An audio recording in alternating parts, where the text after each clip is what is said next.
अतीक के काले साम्राज्य का अंत हो चुका है। अतीक के गुर्गों पर लगातार एक्शन लिया जा रहा है। अतीक का परिवार सलाखों के पीछे है और अब अतीक एंड कंपनी की मुश्किलें और ज्यादा बढ़ने वाली है, क्योंकि उमेश पाल हत्याकांड मामले में धूमनगंज थाना पुलिस चार्जशीट दाखिल करने वाली है। चार्जशीट 26 मई को पेश की जाएगी, जिसमें अतीक, उसकी पत्नी, बेटे और भाई समेत कई लोग आरोपी हैं।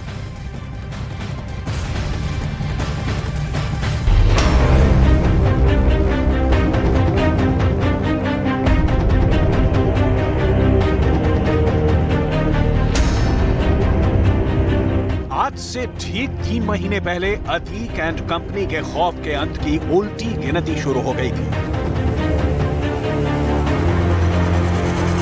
जब इस कार से निकल रहे शख्स को अतीक के गुर्गों ने सबके सामने सरे बाजार मौत के घाट उतार दिया था।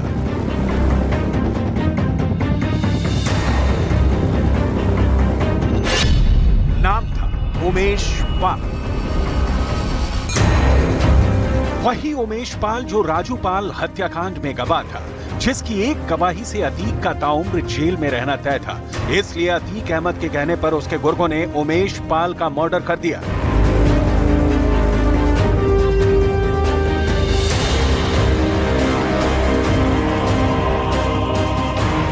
उमेश पाल हत्याकांड को आज 90 दिन पूरे हो चुके हैं और अब मामले की जांच कर रही धूमनगंज थाना पुलिस चार्जशीट दाखिल करने जा रही है।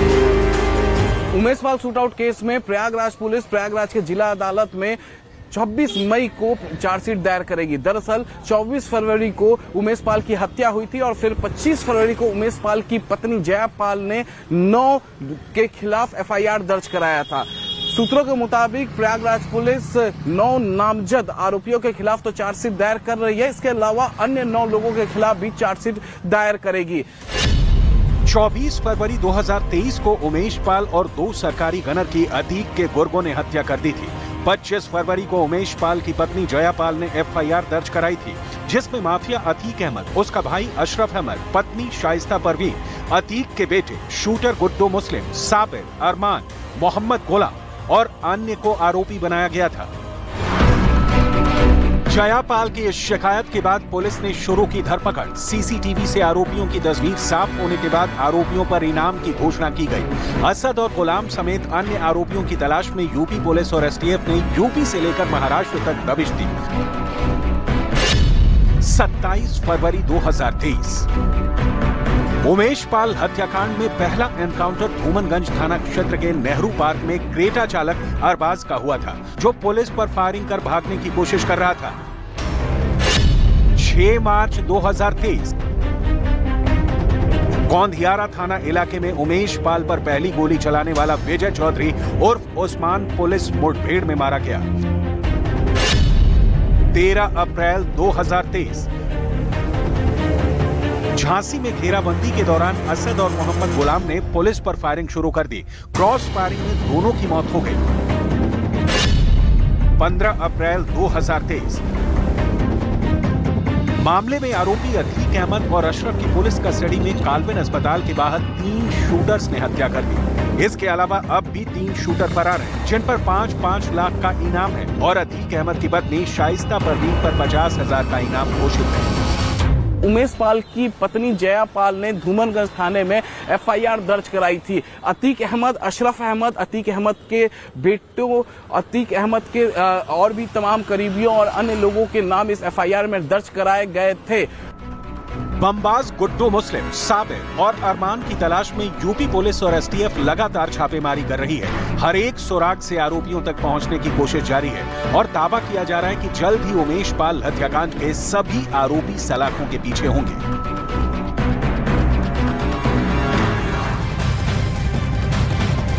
शाइस्ता पर शिकंजा कसने के लिए पुलिस और एसटीएफ दोनों लगातार दबिश दे रही हैं। यूपी से लेकर महाराष्ट्र तक शाइस्ता की तलाश की जा रही है। अब पुलिस की नजर अतीक और अशरफ के 40वें की फातिहा पर है। दावा ये किया जा रहा है कि शाइस्ता परवीन अतीक अहमद के 40वें की फातिहा में शामिल हो सकती है।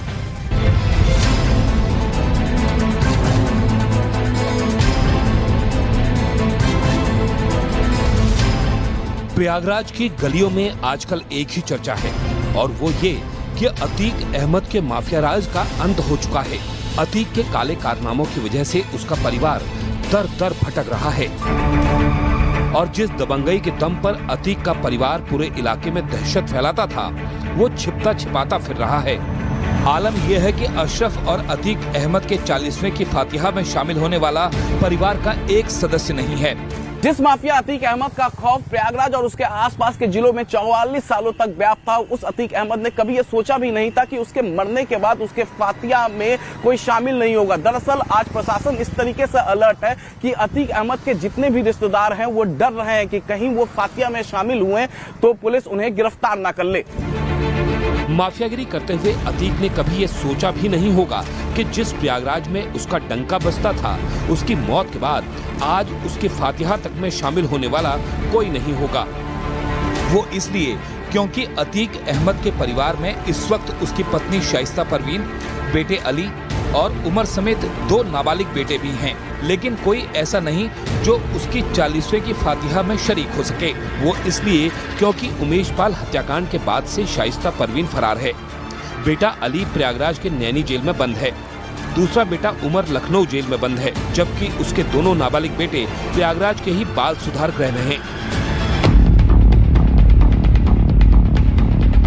अब ऐसे में कयास लगाए जा रहे हैं कि अतीक और अशरफ का 40वां फातिहा उसका परिवार जरूर मनाएगा, जिसमें शाइस्ता शामिल हो सकती है। दरअसल इस्लाम धर्म में मौत के 40 दिन बाद आत्मा की शांति के लिए 40वें की फातिहा होती है, जिसमें परिवार के शख्स मरने वाले के लिए दुआएं करते हैं। लेकिन अतीक के लिए इस वक्त दुआ करने वाला कोई नहीं, न पत्नी, न बेटा, न भाई। इस्लाम में मान्यता है कि फातिहा देने के बाद मरने वाले की आत्मा को शांति मिलती है, लेकिन आज आलम यह है कि उमेश पाल हत्याकांड के बाद से ही शाइस्ता परवीन फरार चल रही है, तो वहीं अतीक अहमद के 2 बेटे अली और उमर नैनी जेल और लखनऊ जेल में बंद हैं, जबकि अतीक अहमद के 2 नाबालिग बेटे बाल सुधार घर में हैं। तो ऐसे में कौन फातिहा देगा अतीक अहमद को, ये बड़ा सवाल। ये अतीक के कर्मों का फल ही है कि प्रयागराज में जिस अतीक का इक्का चलता था, आज उसकी फातिहा पढ़ने वाला कोई नहीं बचा। अतीक अहमद और अशरफ अहमद के जनाजे में उसकी बहन के परिवार से लोग शामिल हुए थे और सारी प्रक्रिया पूरी की थी। ऐसे में अब कयास लगाए जा रहे हैं कि 40वें की फातिहा भी अतीक की बहन के परिजन ही कराएंगे। अतीक अहमद का अंत हो चुका है, लेकिन उसके काले कारनामों की कहानियां हर दिन सामने आ रही हैं। अतीक से जुड़े नए नए राज खुल रहे हैं, लेकिन इतने दिन बीत जाने के बावजूद अतीक की पत्नी शाइस्ता का कोई पता नहीं है। उमेश पाल हत्याकांड में फरार चल रही शाइस्ता परवीन की तलाश में यूपी पुलिस और एसटीएफ की छापेमारी जारी है। बेटे असद के एनकाउंटर के बाद कयास लगाए जा रहे थे कि शाइस्ता सरेंडर कर देगी, लेकिन ऐसा नहीं हुआ। बाद में अतीक और अशरफ के मर्डर के बाद भी यही अंदेशा लगाया गया था, पर इस बार भी शाइस्ता सामने नहीं आई और मीडिया के जरिए ही अतीक का जनाजा देखा। अब एक बार फिर ये दावा किया जा रहा है कि शाइस्ता 40वें की फातिहा में सामने आ सकती है।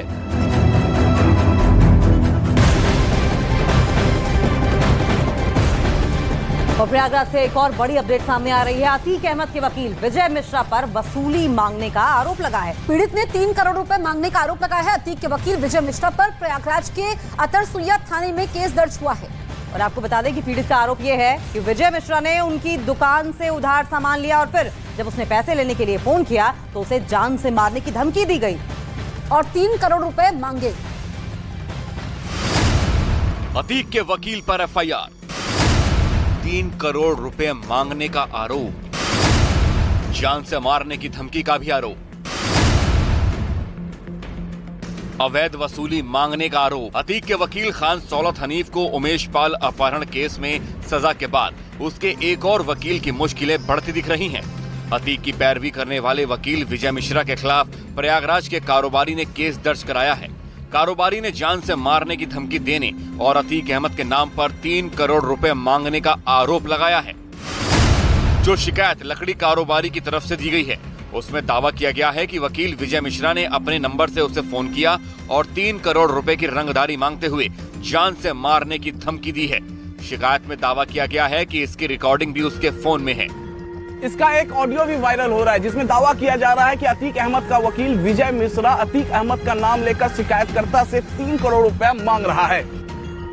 वायरल ऑडियो आपको सुनवाएं उससे पहले ये बता देना जरूरी है कि न्यूज 18 इंडिया इस ऑडियो की पुष्टि नहीं करता है। हाँ विजय भाई नमस्कार। ये बताइए, जो अतीक अहमद आपको 3 करोड़ रुपए दिए थे उसका हिसाब तो आप करेंगे? हाँ कर लेंगे। 2 घंटे बाद हिसाब करिएगा, अभी पहुंचेंगे लोग। फोनवा में तुम बोला था, हाँ कर लेंगे जी। वायरल हो रहा ये वही ऑडियो है जिसके बारे में दावा किया जा रहा है कि अतीक के वकील ने फोन कर प्रयागराज के लकड़ी कारोबारी से रुपए मांगे थे। इस ऑडियो की न्यूज 18 इंडिया पुष्टि नहीं करता। लकड़ी व्यापारी की शिकायत पर प्रयागराज पुलिस ने तुरंत एक्शन लेते हुए अतीक अहमद के वकील विजय मिश्रा के खिलाफ मुकदमा दर्ज कर लिया। लेकिन अगर हम विजय मिश्रा का पुराना ट्रैक रिकॉर्ड देखें तो अलग अलग समय में प्रयागराज पुलिस ने अलग अलग थानों में 7 मुकदमे विजय मिश्रा के खिलाफ दर्ज किया था। इसमें आर्म्स एक्ट, गैंगस्टर एक्ट समेत अन्य धाराओं में ये मुकदमा दर्ज किया गया था।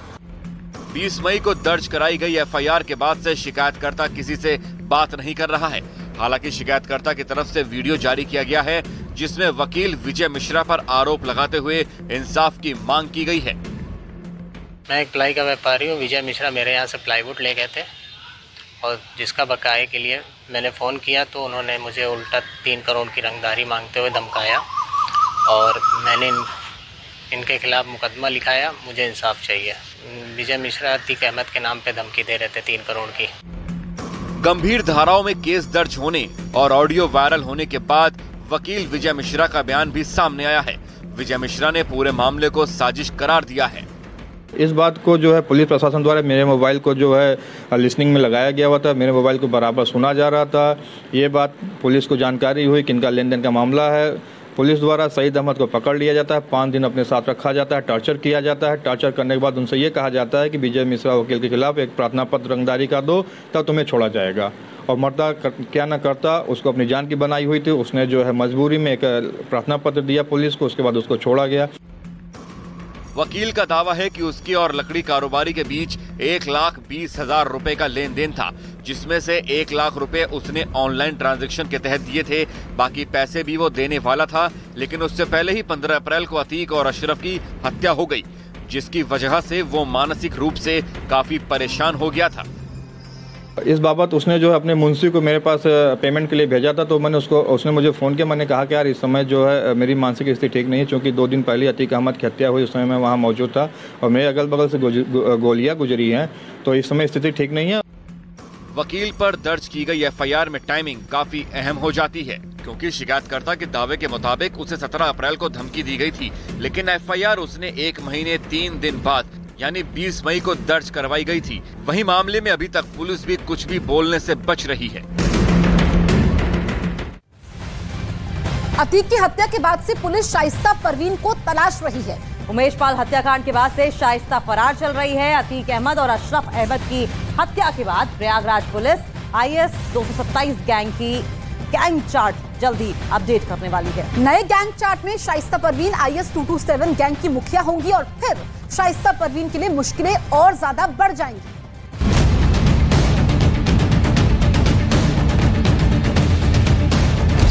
पहले बनी लेडी डॉन, फिर माफिया सरगना का मिला ताज। जब क्राइम की खुली हिस्ट्री शीट, तो हिस्ट्री शीटर का मिला तमगा। अब IS 227 गैंग की मुखिया बनेगी शाइस्ता परवीन। उमेश पाल मर्डर में जैसे जैसे शाइस्ता परवीन की फरारी का वक्त बढ़ता जा रहा है, पुलिस का शिकंजा कसता जा रहा है। जिस अकूत दौलत के दम पर शाइस्ता परवीन अतीक गैंग को खड़ा किए हुए है, अब पुलिस की नजर उसकी उसी दौलत पर है। जल्द ही प्रयागराज पुलिस IS 227 गैंग की गैंग चार्ट को अपडेट करेगी और शाइस्ता परवीन को इस गैंग का मुखिया बनाया जाएगा, जिसके बाद शाइस्ता परवीन की चल और अचल संपत्ति कुर्क की जाएगी।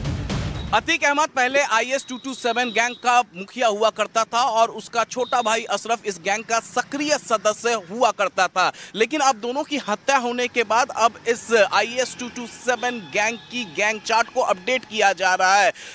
सूत्रों के मुताबिक कई इस पुराने गैंग चार्ट के ऐसे सदस्य हैं जो सरकारी गवाह बनने की तैयारी कर रहे हैं या फिर सरकारी गवाह बन चुके हैं। लिहाजा नए गैंग चार्ट में नए नाम जोड़े जाएंगे और पुराने कुछ हटाए जाएंगे। अब तक की पुलिस जांच में ये साफ हो गया है कि अतीक और अशरफ के गुनाहों की बराबर की साझेदार शाइस्ता परवीन थी और अतीक के जेल जाने के बाद शाइस्ता ने हवाला कारोबार और वसूली गैंग की प्रमुख बनकर कामकाज को संभाला। इसके अलावा IS 227 गैंग के प्रमुख शूटर लगातार शाइस्ता परवीन के साथ रहा करते थे। यानी शाइस्ता परवीन एक गैंगस्टर की तरह घर से बाहर निकलती थी और अपने साथ शूटर भी रखती थी। इसके कई CCTV वीडियो भी सामने आए जिनका इस्तेमाल पुलिस एविडेंस के तौर पर कर रही है, जिसमें शाइस्ता परवीन चुनावी कैंपेन के दौरान शूटर के साथ इलाके इलाके में घूमती हुई दिखी। इतना ही नहीं, जिस तरह से उमेश पाल हत्याकांड के बाद से शाइस्ता परवीन फरार चल रही है, ऐसे फरार होना न सिर्फ किसी भी आम अपराधी के बूते की बात है और न ही किसी आम इंसान के। इतने लंबे वक्त तक पुलिस की आंखों में धूल झोंकने का काम एक शातिर दिमाग ही कर सकती है। अब सवाल है कि ऐसा IS 227 गैंग में है क्या जिसकी मुखिया पुलिस शाइस्ता परवीन को बनाने में लगी है। दरअसल एक समय में IS 227 गैंग के कुल सक्रिय सदस्य 160 थे। प्रयागराज पुलिस और UP STF ने कई सक्रिय सदस्यों का एनकाउंटर कर दिया और जो नया चार्ट उमेश पाल हत्याकांड से पहले अपडेट हुआ था उसमें IS 227 गैंग के कुल सक्रिय सदस्य 132 थे। अतीक अहमद और अशरफ अहमद की हत्या और गुलाम असद के एनकाउंटर के बाद प्रयागराज पुलिस IS 227 गैंग की गैंग चार्ट को जल्द अपडेट करने जा रही है। नए गैंग चार्ट में शाइस्ता परवीन IS 227 गैंग की मुखिया बन जाएगी और फिर शाइस्ता परवीन के लिए मुश्किल और ज्यादा बढ़ जाएंगी, क्योंकि शाइस्ता परवीन जैसे ही गैंगस्टर बनेगी उसके बाद शाइस्ता परवीन की चल और अचल संपत्ति को प्रशासन कुर्क करेगा। हाल ही में प्रयागराज पुलिस ने अतीक अहमद और शाइस्ता परवीन की बेहद करीबी खान सौलत हनीफ को रिमांड पर लेकर पूछताछ की थी। पूछताछ के दौरान खान सौलत हनीफ ने पुलिस को इस गैंग से जुड़े कई सदस्यों के बारे में जानकारी दी थी, जिसके बाद ये कयास लगाए जा रहे हैं कि उन नामों को भी नए गैंग चार्ट में शामिल किया जाएगा। उमेश पाल की हत्या के पहले शाइस्ता पर कुल 4 मुकदमे दर्ज थे। धोखाधड़ी, आर्म्स एक्ट और अन्य धाराओं में मुकदमे प्रयागराज के कर्नलगंज थाने में दर्ज थे। इन सभी मामलों में पुलिस ने प्रयागराज के जिला अदालत में चार्जशीट दायर कर दी है और मामला अदालत में विचाराधीन है। उमेश पाल की हत्या के बाद पुलिस जांच के दौरान शाइस्ता पर आधा दर्जन मुकदमे दर्ज कर दिए हैं। शाइस्ता परवीन के पुराने ट्रैक रिकॉर्ड को देखते हुए ये कहा जा सकता है कि पुलिस के लिए कोर्ट में ये साबित कर पाना आसान हो जाएगा कि शाइस्ता परवीन आदतन अपराधी है। अब गैंग की मुखिया बनाने की प्लानिंग को पुलिस का नया पैतरा माना जा रहा है, जिससे शाइस्ता पर सरेंडर के लिए दबाव बनाया जा सके।